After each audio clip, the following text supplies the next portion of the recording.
Olá, olá, seja muito bem-vindo ou bem-vinda aqui à primeira aula inaugural da formação Meditarô.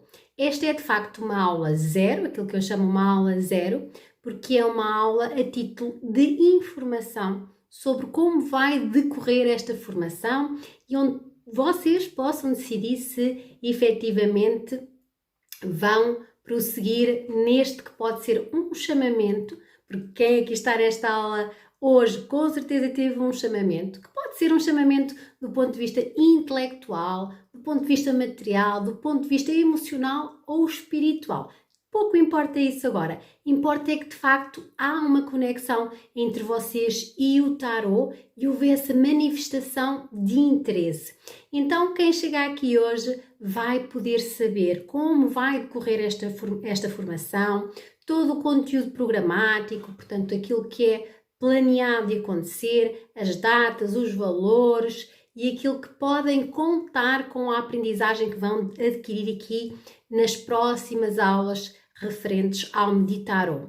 Efetivamente, nesta formação eu vou juntar a aprendizagem das cartas de tarô com a meditação. Porquê? Porque a meditação é com certeza um auxílio muito poderoso no sentido de ampliar a nossa intuição e a nossa mente em relação ao simbolismo das cartas de tarô.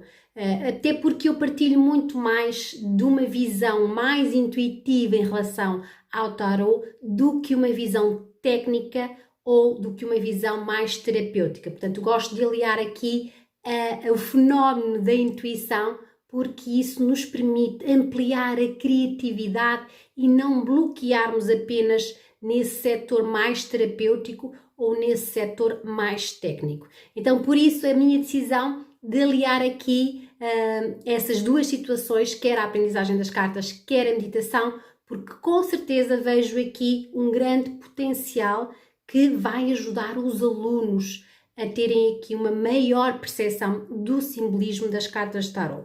Então, o que é o tarô? O que é esta questão relativa ao tarô? O que é um baralho de cartas? Esta é uma das questões mais perguntadas para quem se inicia aqui.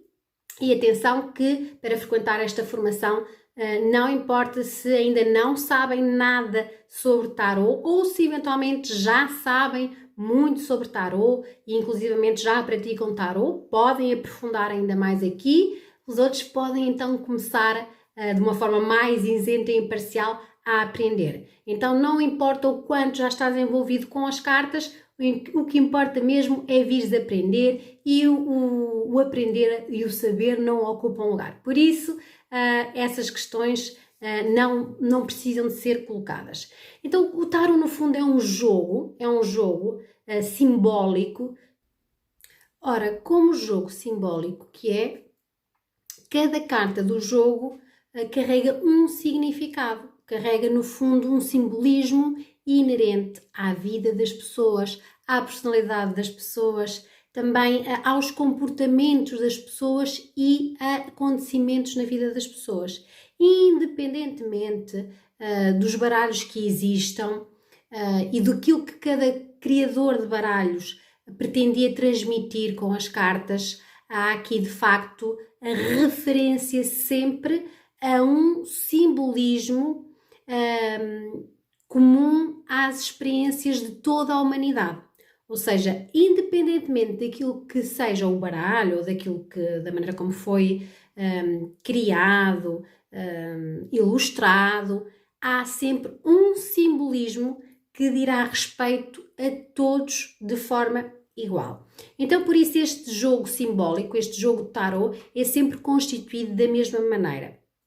Eu aconselho para os iniciantes utilizarem um baralho que seja clássico, ou seja, um baralho que tenha sempre aquelas correspondências dos 22 arcanos maiores, que é a carta desde o mago até à carta o mundo, até o louco, aliás. Porquê? Porque facilita vocês depois compreenderem outros baralhos. Então eu tenho aqui o meu, eu trouxe o meu, um dos meus, porque quem gosta de tarot depois vai adquirindo vários, e eu já tenho vários, mas aquele que mais uso, até nas minhas leituras para os consulentes, é o baralho místico, o tarot místico de Celina Fioravanti. Eu vou mostrar aqui o manual dela, de Celina Fioravanti, e foi ilustrado por Carlos Vargas, salvo erro, Wagner Vargas, assim é que é, e o Wagner fez de facto uma ilustração mais contemporânea, mais atualizada, que nos diz mais respeito nos dias de hoje, não aquela ilustração que possa confundir um pouco. Então é uma ilustração bem contemporânea, mas mantendo o lado clássico do tarot, com os mesmos objetos, com os mesmos simbolismos, com as cores, só que mais atualizado. Então este eu gosto de facto de usar, e penso que aqui para uma demonstração vai ser mais simples de ser observado. Agora, aqui para vocês que vão então adquirir um baralho, pelo menos é suposto fazerem, não é aconselhável fazerem, que seja o baralho o tarot de Marselha, ou eventualmente o tarot de Rider-Waite, ou este mesmo, o místico, porque são de facto mais fáceis, digamos assim, de gerar aprendizagem e de vocês fixarem. Então este conjunto de 78 cartas que tem cada baralho diz respeito primariamente a um grupo de cartas maiores. Eu diria que estas cartas maiores se referem a um macrocosmos, digamos assim, do tarot e do simbolismo da vida, portanto um lado mais amplo, que são os arcanos maiores. E temos então a carta de tarot, a primeira, que é o mago. Isto é uma espécie de jornada, um caminho que fazemos na vida. Então começamos no mago, depois vamos para a carta 2, que é a papisa, temos a seguir a carta 3, a imperatriz, logo a seguir a carta 4, o imperador, a carta 5, o papa, a carta 6, os namorados ou os enamorados ou os amantes, pode ser assim estas designações, a carta 7, o carro. Depois temos a carta 8, a justiça, que em alguns baralhos eles alteram a carta 8, a justiça, com a carta 11, a força, mas mais à frente falaremos sobre isso. Temos depois a carta 9, o ermitão. Temos a carta 10, a roda da fortuna. A carta 11, a força. A carta 12, o enforcado. A carta 13, a morte. Carta 14, a temperança. A carta 15, o diabo. A carta 16, a torre. A carta 17, a estrela. A carta 18, a lua. A carta 19, o sol. A carta 20, o julgamento. A carta 21, o mundo. E a carta 22, e que em alguns baralhos também pode ser a carta 0, o louco, que dá início a uma nova jornada. Então, em alguns baralhos podem ver aqui esta numeração do 1 ao 22, mas com outro tipo de designação. Nos baralhos clássicos vão encontrar sempre o mesmo tipo de nomes, desde o mago, a papisa, a torre, etc., tal e qual como eu estive aqui agora a dizer. Então temos estas primeiras cartas, portanto os arcanos maiores, o tal macrocosmos, e depois temos também as cartas numeradas, ou os arcanos menores. E aqui falamos de cartas de 4 naipes, o naipes de paus, o naipes de espadas, naipes de copas e naipes de ouros. Cada um referente a uma dimensão diferente da vida, ou a dimensão material, estamos a falar do naipe de ouros, a uma dimensão emocional, estamos a falar do naipe de copas, a uma dimensão mais espiritual, estamos a falar do naipe de paus, e uma dimensão mais intelectual, estamos a falar do naipe de espadas. Então, nestas cartas numeradas temos então os ases, e depois vamos ter 36 cartas que vão do 2 ao 10 em cada um dos naipes. Do 2 ao 10 no naipe de ouros, do 2 ao 10 no naipe de espadas, do 2 ao 10 no naipe de paus, do 2 ao 10 no naipe de copas, que acho que é o único que me está a faltar. Então aqui temos então os arcanos menores numerados e depois ainda temos 16 arcanos da corte. O que é isso, os arcanos da corte? No fundo, estes são os nossos arcanos mais respeitantes às personalidades. Então, sempre respeitando a personalidades individuais. Então, por isso é que falamos de microcosmos quando são as cartas numeradas e as cartas da personalidade, porque os arcanos maiores serão mais abrangentes e dirão respeito a todas as pessoas, e aqui nas cartas numeradas, nos arcanos menores, nas cartas numeradas e nas cartas da corte, nós falamos de algo mais individual. Então temos aqui nos arcanos da corte os valetes, os cavaleiros, as rainhas e os reis. E então, estas personalidades repetem-se também nos outros naipes. Portanto, temos aqui nas copas, depois temos o valete de paus, o cavaleiro de paus, o rei de paus e, desculpem, a rainha de paus e o rei de paus. É a mesma coisa para as espadas, valete, cavaleiro, rainha e rei. E a mesma coisa para o naipe de ouros. Valete, cavaleiro, rainha e rei. Portanto, e aqui estamos a falar então das 16 personalidades do tarot. E estas personalidades têm sempre uma dimensão específica, um poder específico, onde elas se manifestam mais. Mas isso vamos falar nas próximas aulas. Aqui nesta não vamos explorar tanto, só aqui para vocês perceberem o número de cartas que têm e daquilo que vamos poder falar então durante estas aulas que se seguem. Em relação ao tarot, então já vos disse aquele que podem utilizar para uma primeira vez, o de Marselha, o Rider Waite ou o Místico são boas opções. Podem optar por outros, aqueles que de facto também sintam essa conexão, porque há que haver essa conexão com o baralho, efetivamente, mas estas serão as minhas sugestões para quem está a iniciar-se no tarot, ok? Então, em termos de livros, também gostava de deixar aqui alguns, porque é de facto a leitura de livros que vocês devem começar a investir. Portanto, há aqui um investimento inicial que vocês precisam. Inicial, eu diria que será definitivo, porque o que diz respeito ao tarot é uma aprendizagem contínua, há um melhoramento contínuo. Então, para além do manual do tarot místico e dos manuais que digam respeito aos tarots que vocês escolherem, eu sugiro também um que não pode faltar, que é a Bíblia do Tarot, porque esta é de Sarah Bartlett. A Bíblia do Tarot faz aqui até uma alusão a todas as dimensões da carta, quer a dimensão positiva, quer a dimensão negativa, a carta como um obstáculo. Faz também uma alusão a vários lançamentos, onde vocês podem experimentar vários e adaptarem. Portanto, isto também requer algum treino e para treinar vocês têm que fazer, ou têm que ir lá por tentativas e erros.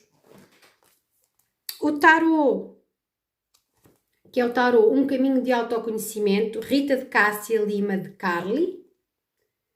Eu adoro este livro também, acho que explica muito bem o simbolismo das cartas e refere-se também aqui às principais dimensões de cada uma delas, à dimensão profissional, à dimensão relacional e ao nível da consciência. Tem aqui depois também esta, para quem gosta de vidas passadas, de algo mais kármico, nessa vertente também tem aqui o Tarot Kármico da Clara de Almeida. O Tarot da Vinci, que eu adoro. Há aqui de facto, este é muito mais elaborado no sentido mais específico daquilo que foi o simbolismo criado por algumas pinturas e alguns rascunhos, digamos assim, alguns esboços, assim é que é, de Leonardo da Vinci, e que depois a autora, a Kathleen Matthews, conseguiu fazer aqui uma correlação com o simbolismo das cartas, e é também muito interessante. Embora aqui neste tarot, tal como no tarot de hoje que eu também costumo utilizar, a designação das cartas muda e para quem inicia pode ser um pouco confuso. Então aconselho mais para a frente. E ainda mais para a frente este também, que é de facto um livro que é para a vida e que vocês vão lendo e relendo, que é o curso de Tarot e o seu uso terapêutico de Vite Pramod, que de facto faz aqui uma experiência muito mais voltada para o nível terapêutico, até das situações da infância, que é muito interessante. Só que este é um livro de longa duração, eu própria vou lendo, vou relendo, e por isso, mas fica aqui esta alusão para que vocês que queiram investir na leitura, que devem investir na leitura, quem está empenhado no tarot tem de facto que fazer esse trabalho de aumentar o conhecimento de alguma maneira. Então vamos aqui espreitar uma definição, duas definições de tarot que eu escolhi, que acho extraordinárias, estão muito bem concebidas. Então cá estão duas definições que eu escolhi, que dizem respeito a este livro que agora vos mostrei, do Vite Pramod, e também a seguinte, que tem a ver com o Tarot da Vinci, da Kathleen Matthew. Então diz assim Vite Pramod: fazer do tarot um instrumento que ajude o consultante a ser integralmente ele mesmo é uma condição sine qua non para ser feliz, pois o sofrimento não é outra coisa senão o distanciamento de si mesmo. Olhem que bonita é esta definição do tarot. A segunda definição da Kathleen é que, de facto, este tarot, o tarot enigma, o tal da Vinci, é uma tentativa de gizar um livro da vida, uma galeria de arte portátil, assim como uma ferramenta que o ajudará a navegar através da vida, respeitando o macrocosmo de que todos fazemos parte. Então é mesmo esse simbolismo que traz o tarot. No fundo, ele é uma forma de arte com a qual nós podemos travar, não é, relação e assim podermos olhar para a vida de uma forma mais ponderada, de uma forma mais ampla também e com certeza usá-la para nos tornarmos mais conscientes, mais serenos, mais ponderados em relação às nossas escolhas. Então, e que tipo de aplicações tem um jogo de tarot? Vocês podem usar o jogo de tarot para várias situações. Primeiro, para autodesenvolvimento, para autoconhecimento, portanto, no fundo aqui um lado mais terapêutico a acontecer sempre que nós usamos as cartas para nos conhecermos melhor. Podem também usar as cartas para ajudar o outro, não é? No sentido de tirar aqui também esse partido do tarot, de não só ser autoajuda, mas também ajuda para os outros. Pode ter também uma aplicação ao nível das meditações. É muito bom utilizar a energia de cada carta, o simbolismo de cada carta para meditar. Por exemplo, vamos imaginar o louco, aqui rituais de iniciação, rituais que digam respeito a novos impulsos na vida, a obter mais coragem, etc. Portanto, serve muito bem esse tipo de meditações e de rituais também. Então o tarot pode ser aqui usado de várias formas e com várias aplicações, seja ao nível individual, seja também ao nível profissional, voltado para o outro. O importante mesmo é que quem utiliza o tarot tenha a confiança de o usar, de o perceber, de trazer também aqui um lado mais pessoal, não é? E também de entendimento do outro quando fazemos para o outro, porque não nos podemos esquecer que estamos num mundo que diz respeito a duas pessoas, não é? Há sempre essa conexão connosco e com o outro. Então podemos ter pressupostos diferentes e é preciso respeitar isso, mas também são situações que vamos falar mais à frente aqui na formação de Meditarot. É possível usar aqui, como é que podem utilizar o tarot? Vocês podem utilizar o tarot de duas maneiras. Ou seja, podem utilizar apenas os arcanos maiores, há quem o faça, só utilizam o macrocosmos de tarot, porque são mais abrangentes as cartas e assim a pessoa prefere usar. Há muitos tarólogos que usam só os arcanos maiores. Podem usar os arcanos maiores por exemplo, misturados com os arcanos da corte. Eu, em algumas leituras, é assim que faço. E podem usar todo o baralho. Portanto, não há aqui uma restrição em relação a isso. De facto, os arcanos maiores têm que estar, aí sim é uma condição sine qua non, têm que estar envolvidos no tarot. Portanto, não basta só vocês usarem os arcanos menores e não perceberem o macrocosmos, portanto, a situação mais abrangente, o simbolismo mais abrangente. Então, também é necessário que tenham alguns cuidados com o vosso baralho. Nas aulas vamos falar, em cada uma das aulas também vamos falar, no programa está previsto falarmos desse cuidado com os baralhos, mas sobretudo ter aqui o cuidado físico, não é? Da limpeza do baralho, até porque há aí alguns baralhos, o Rider White sobretudo é um pouco mais esbranquiçado e pode ficar muito amarelado com o tempo. Eu aconselho a que encapem, que consigam encapar com papel transparente, porque efetivamente ao longo do tempo e o uso as cartas vão ficando velhas e um pouco escuras. O cuidado também de limpeza, digamos que etérea e espiritual, é um cuidado a ter com o baralho, e consagrar as cartas também, consagrar as cartas a vocês mesmos, isso é importante fazerem. Vamos também fazer aqui nas aulas, vamos fazer um ritual de iniciação para que vocês se conectem ao vosso baralho, e é importante que haja esse sistema de intenção, de proteção do baralho, para que nas leituras e na maneira como o estão a lançar, vocês consigam ter também, ou trazer até vós esse lado que eu costumo chamar o eu não só, e outras pessoas chamam o eu superior, um eu mais divino, para que consigam obter então essa amplitude de pensamento e de intuição. Há rituais muito próprios, eu diria, até aconselho esse ritual mais vosso, né, a título mais pessoal, para que se consigam ligar. Mas a invocação dos vossos guias espirituais ao momento, etc., é algo que é positivo. O decretarem também isenção e imparcialidade nas vossas leituras é algo benéfico para o momento. Então, há aqui mais algumas situações que eu vos queria mostrar em relação ao tarot. Algumas pessoas perguntam-me regras para estudar tarot. Bom, não há regras em relação ao tarot. No fundo, aquilo que vocês decidirem, aquilo que encaixa em vocês, é aquilo que vai ser a vossa regra. Eu acho que as regras partem muito do pressuposto individual. Agora, o que vocês devem fazer é ler muito. Vocês vão ouvir, vão ver e vão ler vários pontos de vista e alguns até muito contraditórios. Portanto, ganhem o vosso próprio ponto de vista. Não se esqueçam que quanto mais se dedicarem a estudar, mais vão aprender. E também a fazer correlações e a ampliar a vossa criatividade e intuição, ok?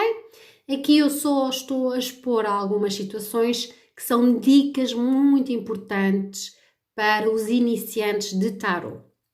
Então, para os iniciantes e não só.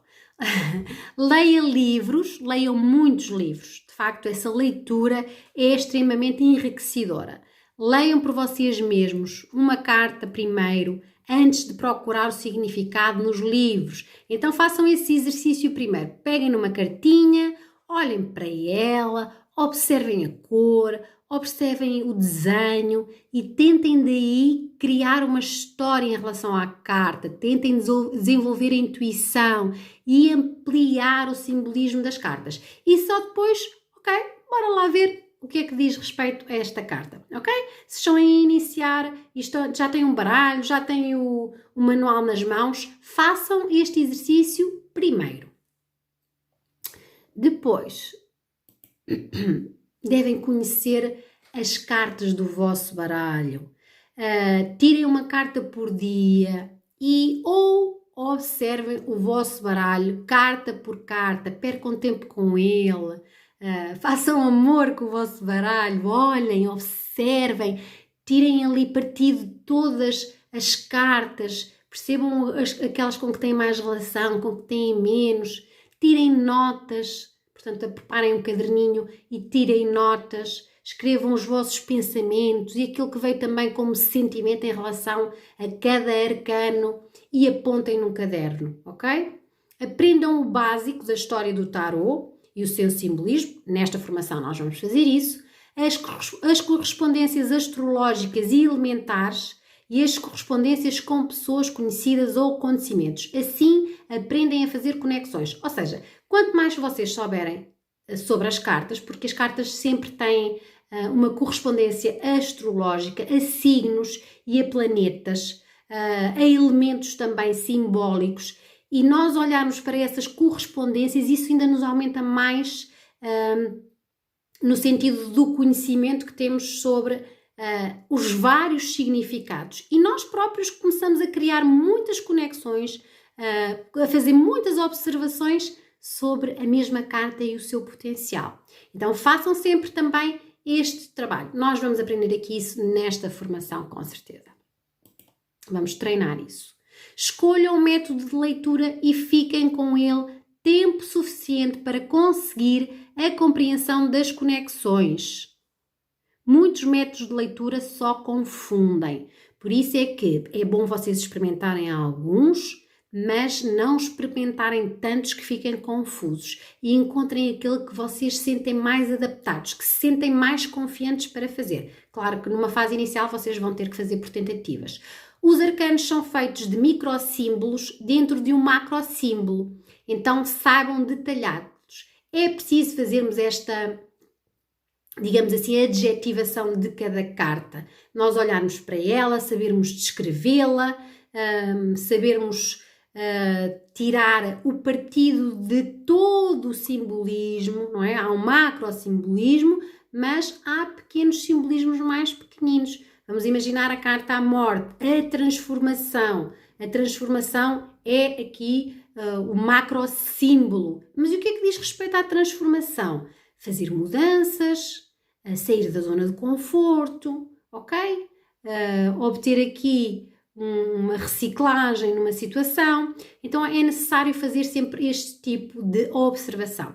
Conheçam as cores, os números e os símbolos. Portanto, as cores que dizem respeito a cada naipe, os números e os símbolos também são importantes. Tire diariamente uma carta do seu baralho e deixe-a falar consigo. Pergunte a si mesmo sobre questões da sua vida. Ou seja, há pessoas que defendem que não devemos tirar cartas para nós, não devemos fazer leituras para nós. Não partilho nada desse ponto de vista. Pelo contrário, é uma forma de aprendizagem muito rica em que nós conseguimos observar, não é? Aquilo que uma carta nos quer transmitir como mensagem, não é? E fazer uma percepção superior do simbolismo da mesma. Então deixem as cartas falarem convosco, façam perguntas sobre questões da vossa vida diária às cartas e obtenham as respostas da mesma. Associem de 1 a 3 palavras-chave para cada carta. Para não ficarem confusos numa fase inicial, associem sempre ou escolham aí 1 ou 3 palavras que de facto vocês percebam que diz respeito àquela carta. Sejam amigos próximos do vosso baralho. Ele contém 78 personalidades com quem vocês precisam de travar relação. Torne-se amigo das suas cartas e durma com elas. Dê enfoque especial aos arcanos com quem não simpatiza tanto. Vai haver cartas com as quais vocês não vão estar tão conectados ou vão estar um pouco mais receosos. Bom, eu diria que pode mesmo ser a vossa dificuldade e a vossa aprendizagem superior. Então olhem mais essas cartas, deem-lhe mais enfoque. Leiam as cartas diariamente para alguém ou para vocês mesmos, já tinha dito anteriormente. Mantenham este trabalho diário com o tarot, incluam leituras periódicas, por exemplo, semanalmente ou mensalmente. Pratiquem. Essa é a máxima aqui nos próximos dias e para quem de facto se envolver com o tarot. O tarot é um guia orientador muito intuitivo, então esqueçam a ideia de ler o futuro e foquem-se sempre no presente. No fundo, o futuro não é mais do que uma extensão do próprio presente. É o presente esticadinho lá para a frente. Então, foquem-se mais naquilo que têm que aprender com as cartas no momento presente.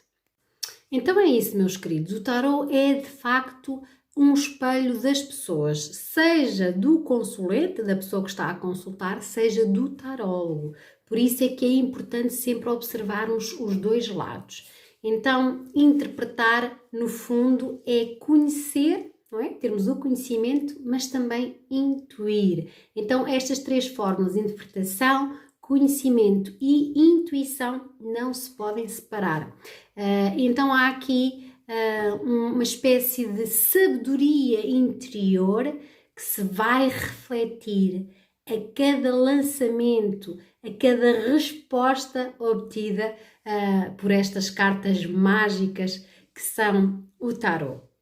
Entretanto, vou falar mais sobre o programa, como é que vai ser o programa da formação. Então, esta formação vai decorrer no período de maio até agosto. E vamos ter duas partes nesta formação. A primeira parte vai dizer respeito à aprendizagem dos arcanos maiores. Portanto, eu vou dividir aqui, eu vou expor aqui um bocadinho, mas depois vocês podem ver aqui na descrição deste vídeo. Procurem aqui na descrição, fica lá o programa para que vocês possam aceder e também assim poderem ser mais metódicos em relação ao que vamos dar a seguir. Então, numa primeira parte em que vai ser constituída por 15 aulas, o total da formação são 30 aulas. A primeira parte vai dizer respeito às noções básicas do tarot. Vamos falar sobre a história do tarot, vamos falar sobre o que é o tarot, a utilidade e eficácia do mesmo, vamos falar sobre o baralho, os cuidados e requisitos de cada baralho, a consagração das cartas, os rituais de iniciação, vamos dar aqui, ou seja, vamos fazer esse ritual iniciático com o vosso baralho, com o baralho que entretanto decidirem adquirir, a ética e também o código de conduta de um tarólogo, portanto, quer seja ao nível pessoal, quer seja, sobretudo, quer seja a título profissional, essa ética e código de conduta são extremamente importantes. Vamos falar então dos 22 arcanos maiores, vamos dar aqui treino também a como fazer perguntas ao tarot e lançamentos cotidianos. Isto numa primeira parte que terá execução durante 15 aulas.